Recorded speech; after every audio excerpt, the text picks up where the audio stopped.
19 तारीख को राज्यसभा सांसद श्री उपेंद्र कुशवाहा जी के द्वारा ट्वीट किया गया था कि उनको विभिन्न नंबरों से लॉरेंस बिश्नोई के नाम से धमकी दी गई है और इस संबंध में उनके सहायक द्वारा सचिवालय थाना में कांड भी दर्ज कराया गया है।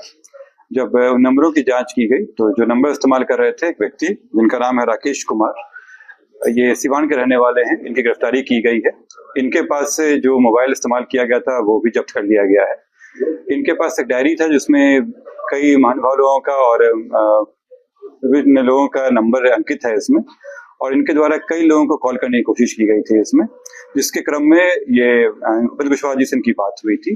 3 कॉल पे बात हुई थी। इनके द्वारा 5-6 बार कोशिश की गई थी, एक वीडियो कॉल करने की कोशिश की गई थी। जो अभी बताया गया है कि ये चूंकि सिवान के रहने वाले थे और इनका पर्पस था कि इनको लग रहा था कि शायद ये अलग पार्टी वगैरह में हो सकते हैं, तो इसलिए धमकी दिए थे और ये अपने आप को उनके सपोर्टर क्लेम कर रहे हैं, लेकिन इनको था कि ये इनके कुछ बातों से अभी बहुत सहमत नहीं थे और इसी क्रम में धमकी दिए थे। इसमें कोई कनेक्शन नहीं है। जैसे मैंने बताया कि ये पहले इनके सपोर्टर में से रहे थे, लेकिन चूंकि कुछ दिनों से ये इनके हिसाब से ये जो पार्टी जो नेता हैं उनसे ये खफा चल रहे थे, इसी क्रम में काम किए।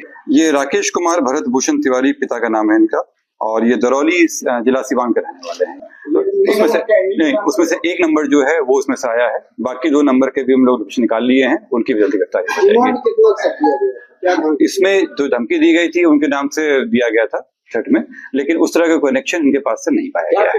देखिए, धमकी उनके द्वारा दी गई थी इसमें विभिन्न कि लॉरेंस बिश्नोई के नाम से इन पे हमला कराने की बात की गई थी इसमें, लेकिन इस तरह का कोई मामला इसमें अब तक नहीं आया है। बाकी 2 लोग हैं, उन पे जांच चल रही है, उनको भी जल्दी कवर कर लिया जाए। ये पहले सपोर्टर थे, इनको अब लग रहा था कि इनके कुछ पॉलिसीज वगैरह से खफा रहे होंगे, उसको लेकर ये था। जो इनको धमकी दिया गया था उसमें उसका समरी निकाला जाए तो यही था कि लॉरेंस बिश्नोई के नाम पे इन पे हमला कराने की धमकी दिए थे, ये यही था इसमें।